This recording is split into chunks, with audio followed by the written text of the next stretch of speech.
Estamos repletos, señoras y señores, de informaciones. Perdón, un poquito de agua. Informaciones optimizantes respecto a que, según el Consejo Nacional Electoral, habrán mecanismos de verificación ciudadana con una inserción de nuevas metodologías tecnológicas y de un avance de formatos de conteo y de transparencia del ejercicio del 19 de febrero. Y entonces nos estamos ilusionando de que este proceso va a ser de una limpidez y va a constituir un episodio de orgullo nacional desde el punto de vista del avance tecnológico, de los mecanismos de primera línea de carácter técnico que van a ser utilizados en el comicio. Y esto acabamos de verificar en la denuncia realidad que acaba de manifestar Fausto hace contados instantes. Fausto Camacho acaba de mencionarnos algo que vale la pena que retengamos en nuestra memoria para efectos de esbozar, organizar un cuidado supremo sobre todo lo que utilicen las mesas que ya verán ustedes van a ser prefabricadas con una notable mayoría de carácter oficialista. Esta mi primera inquietud, señoras y señores, cuando estamos presentando a nuestra invitada de esta hora, una legisladora de 21 quilates y las podemos poner muchos más. Le queremos mucho, tenemos mucha confianza en ella, sin siquiera ser militantes de su coalición, no por periodistas exclusivamente, sino por propia convicción. Pensamos que usted tiene aquí está el otro instrumento que le había comprometido. Pero yo quiero, señoras y señores, saludar la presencia de Cristina Reyes. Muchas gracias. Ella es la cabeza de lista de la coalición Partido Social Cristiano Madera de Guerrero, con un enorme compromiso con su ciudad, con su provincia, con su región y con el país. Le han encargado comandar, ser el referente fundamental para un apoyo que la 6 requiere de manera muy especial en esta coyuntura republicana. Cristina Reyes nos acompaña y estamos muy contentos por eso.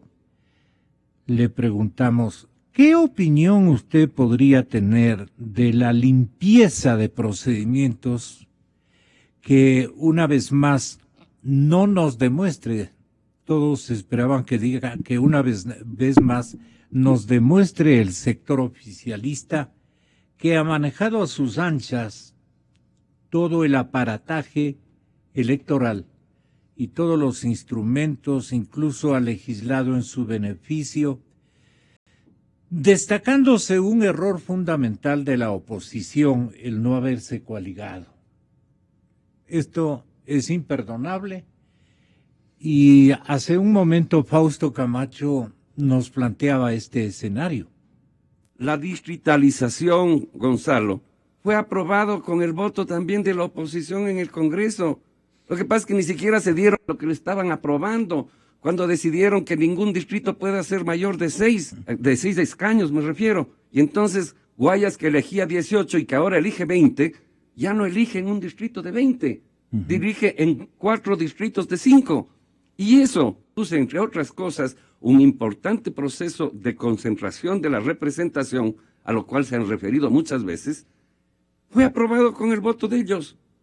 ¿De quiénes? De la oposición.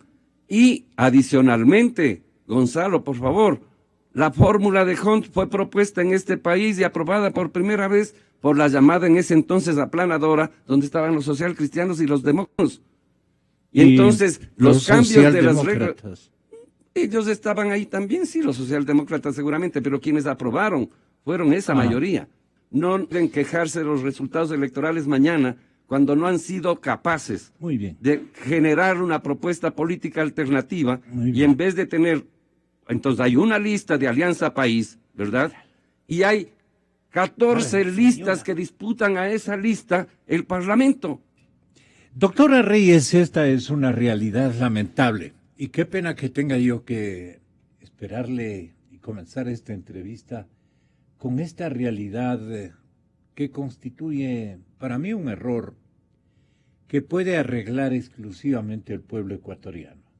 Si el pueblo ecuatoriano se nuclea en todas las regiones, en todas las ciudades, en Costa, Sierra, Oriente, Galápagos, en las zonas urbanas, en las zonas rurales, se fastidia, el hartazgo se pronuncia de una manera contundente, cualquier plan del oficialismo, cualquier estratagema del oficialismo puede irse al fracaso. Pero, ¿qué están viendo ustedes? Es la pregunta. ¿Qué están viendo como coalición social cristiana Madera de Guerrero? ¿Qué están viendo ustedes en la realidad del 19 de febrero? Muy buenos días y bienvenida, Cristina. Buenos días, estimado Gonzalo. Muchísimas gracias por la oportunidad, la apertura de este espacio. Saludo a sus distinguidos oyentes, su distinguida audiencia, que es muy amplia y muy popular en este espacio. Y aprovecho para expresarle ahora sí personalmente pues mi solidaridad y mi respaldo a ese ejercicio de resistencia democrática que usted ha llevado a través de este medio de comunicación. Usted con su corazón otavaleño, pero ha convertido en este medio en un símbolo de la identidad quiteña, de la resistencia y la lucha por la libertad de expresión. Mi solidaridad por esas pugnas que se han generado en el proceso de las frecuencias, que ha sido suspendido, y usted habrá visto que hubo una voz potente desde la Asamblea Nacional solicitando la suspensión del mismo. En definitiva, sí, estamos abocados a un proceso electoral el 19 de febrero en el que los ciudadanos tendrán la gran responsabilidad de tomar una decisión que cambie los destinos del país luego de un modelo concentrador de 10 años que ha limitado que ha recortado las libertades, que mantiene al país en una crisis profunda en lo económico, en lo institucional, y ahora también con pues un tema de corrupción que mantiene a la ciudadanía realmente indignada. El proceso electoral que se va a llevar adelante, por supuesto que genera dudas e incertidumbres, no solamente a las organizaciones políticas, sino a la ciudadanía. No solo por las denuncias que ya han sido presentadas en base a las inconsistencias, tanto en el padrón electoral como con la comparación, el cotejo con el censo del 2010, estas denuncias de ciudadanos que fallecieron hace muchos años, décadas incluso, y aparecen empadronados, que no haya existido la diligencia por parte del Consejo Nacional Electoral de la depuración del mismo, que no se nos haya entregado a las organizaciones políticas el padrón electoral con nombres, apellidos y números de cédula, sino que solamente en el Ecuador pasa lo que pasa aquí, que a diferencia de países democráticos donde el Consejo Nacional Electoral es un organismo técnico, independiente, en donde realmente se puede confiar en la transparencia de los resultados, más allá de las tecnologías que se puedan incorporar, que siempre serán bienvenidas y siempre son buenas, necesarias para que tengamos un proceso más ágil. Además, es que es el guardián de la transparencia de ese proceso electoral, de que se cuide realmente el resultado de los ciudadanos. Y lastimosamente aquí tenemos prácticamente al ratón cuidando al queso, porque no solo el presidente del Consejo Nacional Electoral, sino los vocales, está clara la vinculación política con un solo partido político. Antes en Montecristi se cuestionó el sistema que teníamos anteriormente, de que era multipartidista, había un vocal de cada partido político, se generaban ciertas pugnas, pero al final del día era como un grupo de varios partidos políticos cuidando o llevando adelante el proceso. ¿Cuál es el proceso mejor? Definitivamente. Este momento el vigilante es único, dice usted. Antes era un colectivo de vigilantes o había la oportunidad de insertarse fácilmente en cualquier arista donde podían perpetrarse señales de fraude o de beneficio unilateral en las elecciones. Pero, ¿qué existe en este momento, Cristina? Hoy tenemos, como le digo, a un único partido político. Sus funcionarios de ninguna manera podemos decir que son independientes y que nos brinden las garantías a las organizaciones políticas de que habrá un proceso electoral transparente e independiente en donde se garantizará la voluntad de los ciudadanos el 19 de febrero. ¿Pero cómo controlamos a los administradores del proceso? A propósito que he escuchado críticas y son pertinentes, pero finalmente ya tenemos una realidad y tenemos que atenernos a lo que ocurre, a de que los partidos políticos de la oposición no lograron ir a esa gran confluencia nacional, a esa convocatoria que muchos sectores reclamaban, finalmente no ocurrió. Y hay claras posiciones y hay claras opciones electorales. Nosotros, por supuesto, como la lista 6, promovemos la candidatura de la doctora Cynthia Viteri, una propuesta clara en cuanto a materia económica, al tema de recuperación de las libertades y reivindicación de derechos y el combate sin cuartel a la corrupción. Pero ya frente al proceso electoral y a estas dudas e incertidumbres que se generan, como organización política, estamos trabajando en control electoral. Y también aquí un llamado a las otras organizaciones políticas, ese llamado a la unidad que de pronto no se dio ya en una confluencia político-electoral, para que haya el cruce de información, de datos de los personas que van a ser prácticamente voluntarios o delegados por parte de las organizaciones políticas de las juntas receptoras del voto. ¿Y esa macrocorriente va bien? Espero que sí. Creo que hay la apertura al respecto. Como le digo, no hay que descuidarse, como no hay las garantías. ¿Faltan activistas para producir, digamos, una coalición macro más Estamos importante? hablando que necesitaríamos cerca de un ejército, Gonzalo, de ciudadanos. Para la vigilancia. Para la vigilancia de cada junta receptora del voto, más de 40.000 ciudadanos. Se está haciendo el trabajo en las distintas provincias. Es un trabajo difícil. Pero necesitamos realmente cuidar la transparencia del voto. Además, quiero decirle a la audiencia que nos está escuchando que como legisladora tomé las providencias del caso en el sentido de que con otros legisladores se solicitó la misión electoral que vendrá desde la OEA. Tuvimos una reunión con el secretario general de la OEA, Luis Almagro.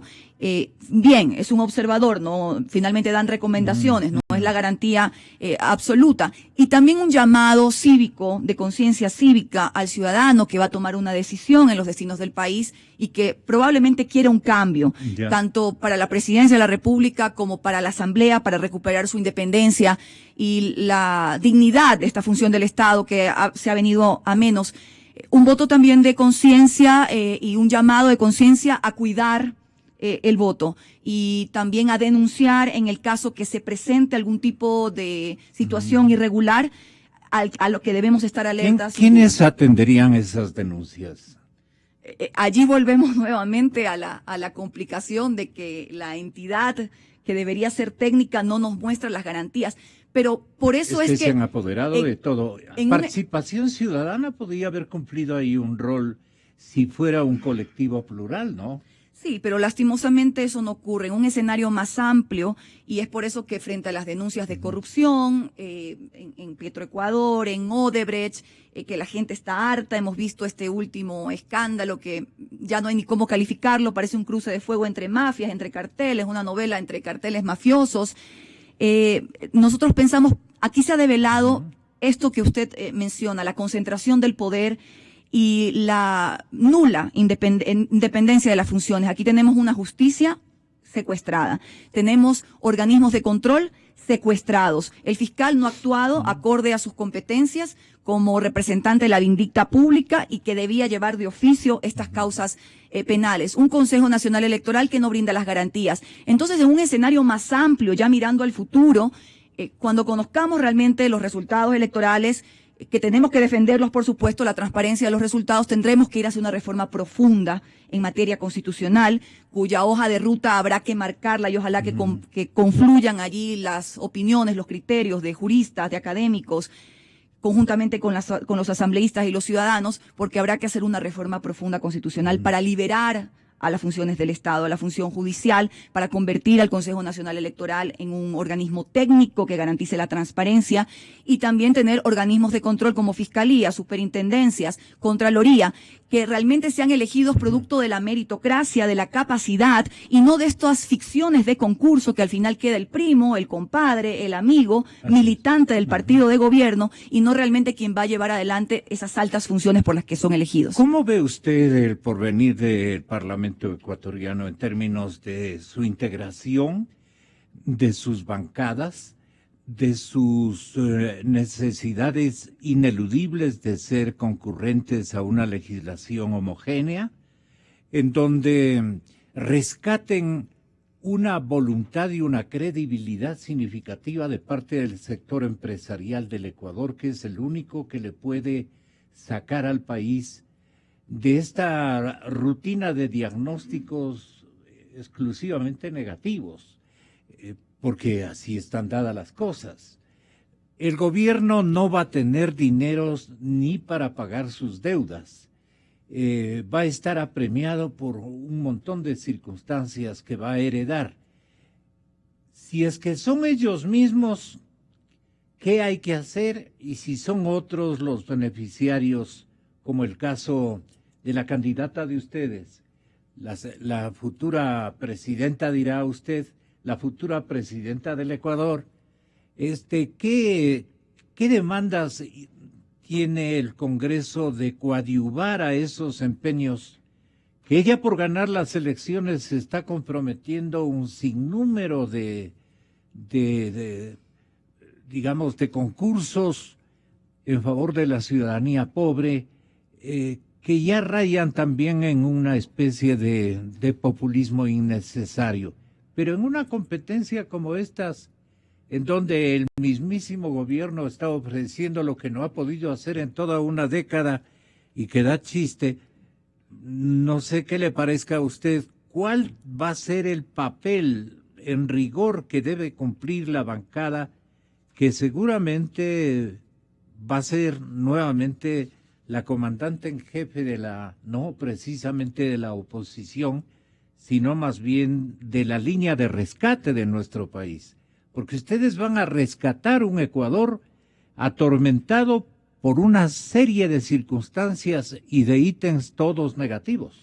Sí, mi estimado Gonzalo. Primero, brevemente decir que la propuesta de la lista 6 de la doctora Viteri, el economista Pozo, está fundamentada en análisis técnico. Todas las propuestas del cambio positivo. ¿Y en financiamientos? Y en financiamiento, en racionalización del Estado y también... ¿Cómo han hecho ese trabajo? Y también hay un equipo técnico que trabaja al respecto, porque la situación económica que deja este gobierno, que ha sido despilfarrador, que ha dejado al país endeudado, deuda externa y deuda interna, que no la quieren reconocer.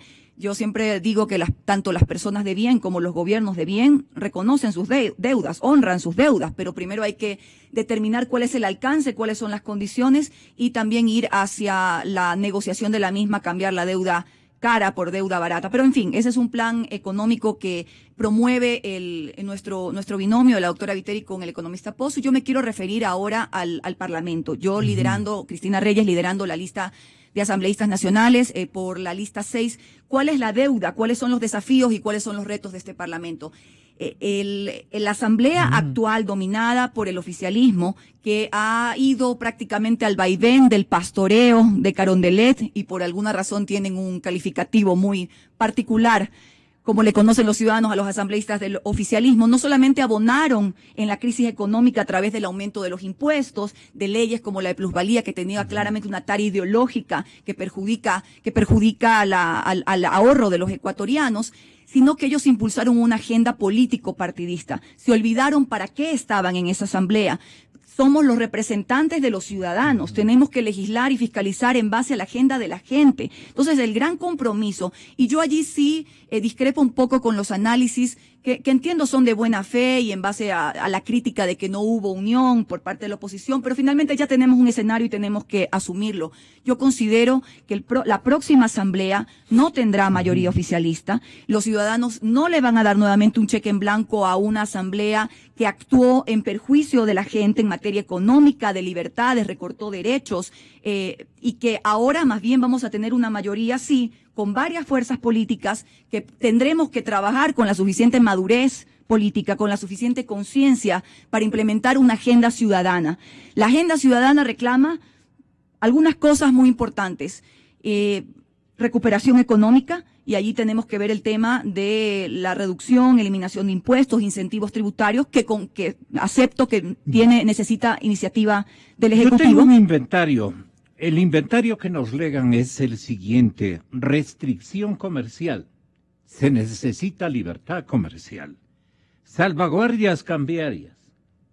Se necesita mejorar la balanza de pagos, los cupos, los acuerdos de restricción de importaciones, la utilización de certificados de calidad, que igual es una herencia que obstaculiza desde el lado técnico y desde el lado cuantitativo al comercio. Las razones de estas medidas han sido ampliamente debatidas, pero desde el lado exclusivamente ideológico. Ellos han actuado en línea ideológica y han sido muy coherentes, pero le han fregado al país.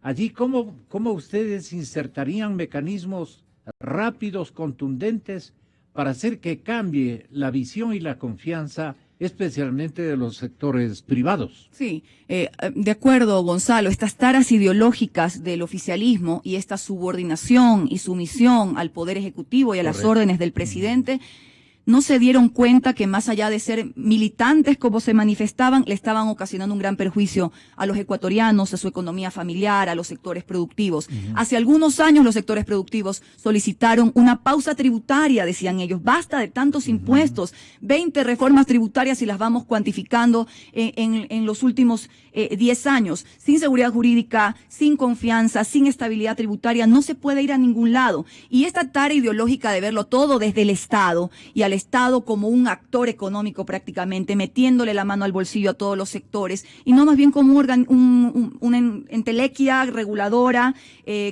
facilitadora de los negocios, de las actividades productivas que finalmente desembocan en recaudación tributaria. Hoy ha disminuido la recaudación tributaria justamente porque los sectores están asfixiados. Tenemos desempleo porque han tenido que cerrar operaciones, porque se ha despedido a más de 300.000 personas producto de ese modelo que ellos han implementado. Sí, no va a ser fácil el camino. La Asamblea tiene un gran rol al respecto porque creo que hay gran coincidencia en que necesitamos una única reforma en materia tributaria que en esta ocasión disminuya, elimine algunos impuestos como el anticipo al impuesto a la renta, la salida de divisas, hablamos de las salvaguardias, genere incentivos tributarios a sectores productivos, agrícolas, empresariales, que se encuentran ahora en recesión, incentivos para la incorporación al mercado laboral de jóvenes, que puede darse, y esto tiene que ser a través de un estudio técnico, de la disminución de puntos porcentuales en el pago del impuesto a la renta,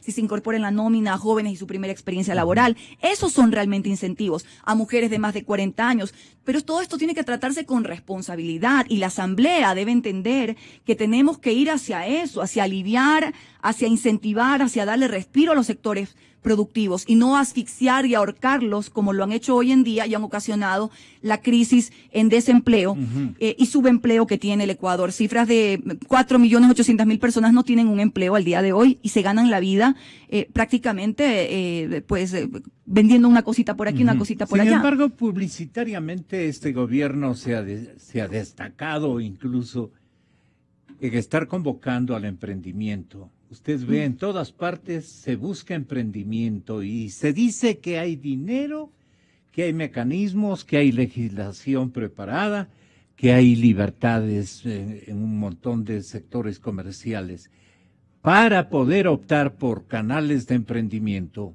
Pero el momento en que alguien quiere optar por ese camino, se encuentra con una cantidad de obstáculos y ninguna repercusión financiera. Entonces, ¿qué piensan allí ustedes poner con el carácter de urgente en el nuevo memorándum de urgencias del Parlamento? Sí, bueno, recordemos que todas las reformas en materia tributaria deben venir con la iniciativa del Ejecutivo. En este caso yo me refiero al programa económico que tenemos con la doctora Cintia Viteri, en el sentido de cómo incentivar y reactivar la economía de los sectores productivos. Me parece una desfachatez escucharle al gobierno que ha administrado más de 300 mil millones de dólares, más, dicen los analistas, que nos deja en cifras rojas en tema de desempleo, endeudamiento externo, más de 50 mil millones, sin contar la deuda que mantiene con el IES. A través de la emisión de bonos, y que también ahí yo planteo una reforma porque hay que acabar con esta alcahuetería de la emisión de bonos en perjuicio de los afiliados asegurados y de los jubilados. ¿En bonos ustedes han sumado? Sí, la cantidad de compromisos que ha adquirido en papeles. Se habla de más de 8 mil millones de dólares, Gonzalo, y además del desconocimiento último de la deuda en salud a los jubilados y a las personas con enfermedades catastróficas, que este señor Espinosa, de la manera más ligera, las ha borrado de los balances financieros, como si fuera su bitácora personal y no fueran documentos públicos que los está alterando, y le advierto de las responsabilidades penales al respecto. Pero bien, ya aterrizando en el tema de los emprendedores, a mí me parece una desfachatez que el gobierno hable de emprendimiento cuando no ayudaron a nadie, cuando no ayudaron a los emprendedores a lo largo de estos años, cuando no hay una banca de desarrollo en temas de emprendimiento que realmente haya entregado créditos baratos, oportunos y eficientes a emprendimientos en agricultura, en tecnología, en innovación. Al contrario, no han tenido esas herramientas. Yo misma presenté un proyecto de ley a favor de la juventud emprendedora y el oficialismo me lo archivó. Esa ley pretendía crear una política pública, una política de Estado, para crear un fondo de semilla exclusivo para los emprendedores, asistencia jurídica, técnica, capacitación técnica. Ellos archivaron mi proyecto con el cuento de que era discriminatorio porque yo me enfocaba en los emprendedores. Y hoy les escucho con la mayor ligereza prometer de que van a dar millones de dólares en créditos cuando nunca lo hicieron a lo largo de estos años. Realmente la próxima asamblea tendrá que trabajar también dentro de esta reforma tributaria que venga con iniciativa del Ejecutivo. En este caso proponemos con la doctora Cintia Viteri de no solamente los incentivos a los sectores productivos, sino también a los emprendedores, que son un objetivo de desarrollo pero en el Ecuador. No tomarlos o adoptarlos o adaptarlos como instrumentos de multiplicación de ocupación y de empleo, porque ese milagro requiere de otras condiciones y de un largo plazo. Este momento lo que hay que activar es el emprendimiento empresarial, que la gente traiga su dinero en una onda de mayor confianza en la economía ecuatoriana y en su gobierno, es decir, esto que llama la revista Criterios, nuevo aire entre empresarios y gobierno, partiendo del mercado europeo. Hay que seguir en ese trámite de conseguir otro tipo de mercados. De acuerdo, y que nos explique usted, Cristina, ¿cómo ve usted la nueva producción, especialmente en el agro? ¿Cómo ustedes han diseñado, digamos, una estrategia que le pueda hacer activar al campo que ha estado abandonado por este gobierno? Solamente han sido eslogans, exclusivamente se han pasado en spots que no han ilustrado con vivos retratos y vivas imágenes lo que ha ocurrido en el campo. El campo está abandonado.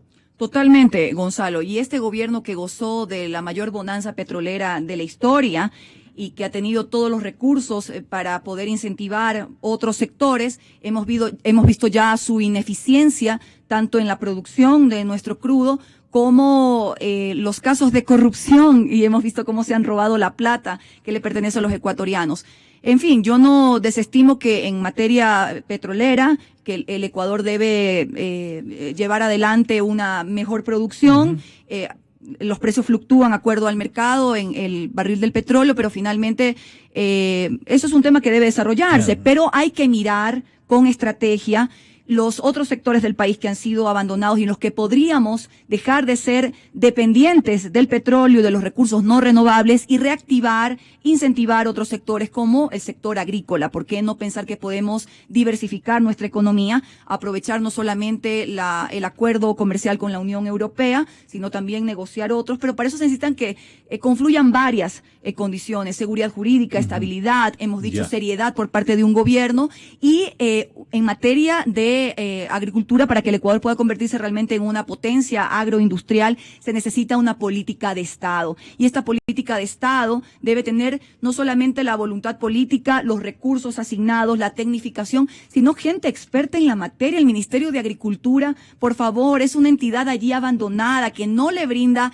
la capacitación técnica ni menos entregada recursos. A neófitos. Que por Dios, yo no discuto que un ministro tenga como vocación alternativa el ser poeta, pero que esa sea su única profesión y lleve adelante la rama de la agricultura, estamos locos en este país. Se necesita capacitación técnica, tecnificación, política de comercialización. Bien, las personas más expertas en esta materia son las que deben trabajar en un plan nacional para la reactivación de la agricultura en este país, créditos baratos, oportunos, eficientes. Ahí nuevamente apelo a que haya una banca pública de desarrollo para el tema de emprendimientos y para el tema de estos sectores productivos que están prácticamente abandonados. Las necesidades y las realidades crudas que van a tener que heredar. En algunos casos, por ausencia de iniciativas legislativas, que no se las pudieron implementar precisamente porque estaban en infinita minoría. Así canalizó las cosas también el pueblo ecuatoriano erradamente. Ahora que ustedes pueden, fusionándose entre las bancadas progresistas, entre las que no están ideologizadas exclusivamente con el modelo que nos ha marchitado todo en estos últimos 10 años, ¿usted tiene una idea o una cronología de qué hay que ensamblar como productos legislativos emergentes para activar la economía? ¿Cómo me definiría ese reto que va a ser un reto colectivo? Sí, como le he dicho, Gonzalo, la hoja de ruta no será fácil y allí se amerita que haya la suficiente voluntad, conciencia y madurez política de este nuevo escenario que se proyecta, esta nueva mayoría ajena al oficialismo que tenga la prioridad de implementar una agenda ciudadana, una agenda que solucione los problemas de la gente que los está viviendo producto de este modelo concentrador, despilfarrador, que le ha metido la mano al bolsillo de los ciudadanos. Esta agenda ciudadana no solamente tiene que aterrizar en este plan de recuperación económica con estos incentivos tributarios que he descrito, que parten de la iniciativa del Ejecutivo, ojo, siempre lo recalco, sino también tenemos una gran tarea. El oficialismo le ha hecho daño a muchos grupos sociales a lo largo de estos años, a través de la legislación que ha implementado. Le ha hecho daño a los trabajadores a través de esa ley de justicia laboral que limitó sus utilidades, de esa misma ley que le metió la mano a los recursos de la seguridad social y ha dejado en serio peligro la estabilidad, la sostenibilidad financiera del fondo al quitarle, por ejemplo, el 40% del fondo de pensiones jubilares, desconocimiento de la deuda en salud como lo hemos visto ahora. Ahí se amerita una reforma integral en materia laboral que permita también, y cuidado se entiende mal, nadie habla de precarización, pero sí contemplar otras modalidades contractuales que fueron eliminadas, como por ejemplo el contrato plazo fijo, que ha dejado a miles de jóvenes fuera del mercado laboral. Se habla también del trabajo por horas, se habla de una flexibilización que permita de alguna manera... ¿Eso es parte de una agenda de productividad? Es parte de una agenda de productividad que, como digo, debe ir acompañada de la disminución de los impuestos, de incentivos tributarios, y no se diga, una reforma más profunda ya en la parte de quien llegue al gobierno nacional, que esperamos sea la doctora Viteri, de racionalización del Estado y de priorizar los sectores que hay que priorizar, que hoy son tan abandonados. Acabo de ver en las noticias cómo el hospital de Chone, por las últimas lluvias, tiene a la gente en medio de lodo. ¿Dónde está pues la plata que dimos los ecuatorianos por el tema de los 2 puntos porcentuales del IVA? Frente a la negligencia, no tener un fondo de contingencia en caso de un terremoto. Este gobierno ha sido el más irresponsable de la historia, porque ha tenido la mayor bonanza petrolera, la mayor recaudación tributaria. Todas las reservas que tenían. No tenemos nada, Gonzalo. Estamos pasando ya el sombrero a niveles del Chulco. El gobierno está de salida y acaba de emitir en 2 ocasiones $1.000 millones en cada oportunidad, bonos al mercado internacional. Eso no lo hace un economista responsable. Y es plata cochina que dicen que está volviendo a estas empresas que están otorgando créditos emergentes al mismo país. Y mire usted, solamente en la ejecución del presupuesto, el último, del 2016, en deuda externa, entre capitales e intereses, se pagó $9.000 millones. Y en salud, tan solo 2.000. Y en educación, tan solo 3.000. Entonces este gobierno, ¿cómo se le ocurre decir? Ellos ponen al capital por sobre el ser humano. Así que no vengan luego con esas taras ideológicas porque nos atenemos a las cifras para decir ¿Usted tiene, esto. de alguna manera, con su bancada potencial, tendrían una especie de didáctica hacia los valores morales y éticos de la población ecuatoriana? Este momento hay una especie de acostumbramiento a las cosas ilícitas, lamentablemente. Estamos con una juventud que piensa en ser rico lo más rápidamente posible frente a una juventud que no quiere estudiar porque no le han permitido tampoco aquello. ¿Cómo piensan ustedes actualizar un plan de mejoramiento de las condiciones de una juventud que venga a cambiar esta línea equivocada, como creo yo, partiendo de la corrupción? ¿Cuáles son los mecanismos que ustedes creen en términos de educación, de concienciación y más que todo de ejemplo?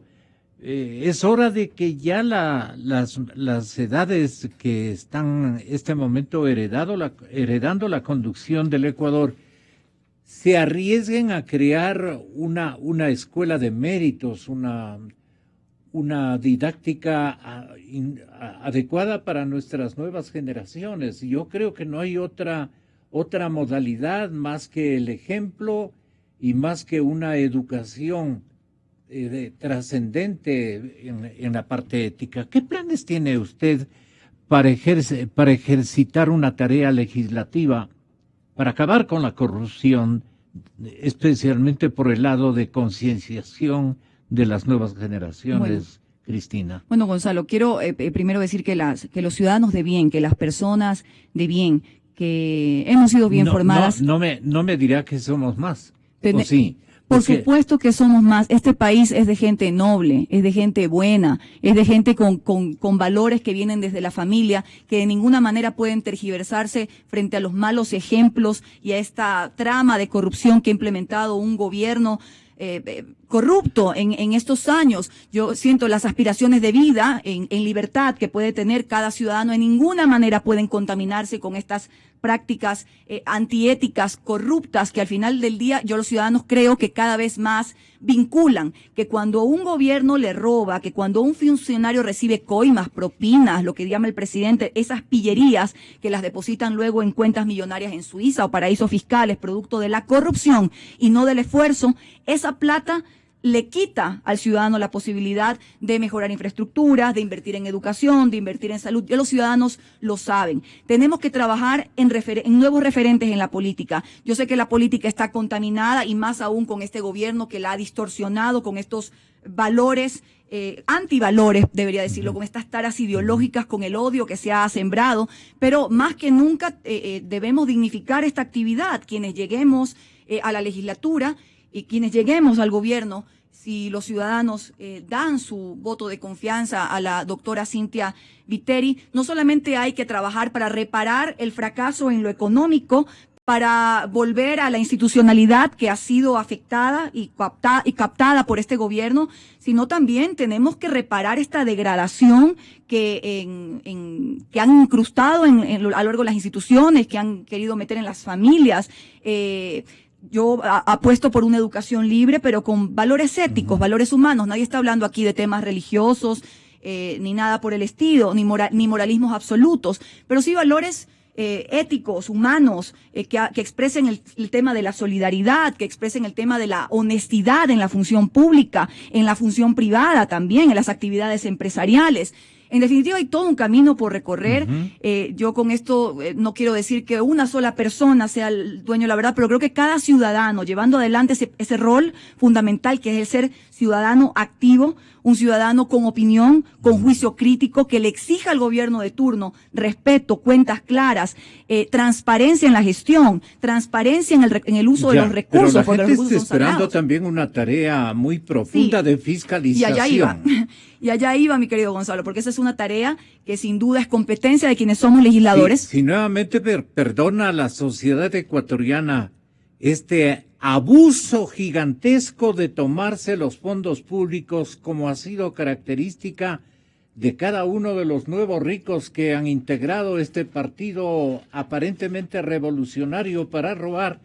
Estamos fritos, no tenemos ninguna posibilidad de subsistir como nación con las virtualidades que nos enseñaron nuestros antepasados. Sí, Gonzalo, sin perdón, sin olvido de los cometimientos de delitos y de actos de corrupción por parte de este gobierno, pero con la ley en la mano, Y para eso son algunas cosas que hay. La ley es la Constitución, los derechos. La normativa penal, pero para eso tenemos que sacar las garras del correísmo de la justicia, y esa es una tarea complicada, sacar las garras de quienes dirigen los organismos de control para que realmente sean elegidas las personas más probas, las personas que tengan honestidad, que sepan cuáles son las funciones delicadísimas que van a llevar adelante. ¿Qué proponemos en materia de fiscalización? Perdone, doctora Reyes, ahí necesita consulta popular. ¿Ahí necesita usted consulta? Sí.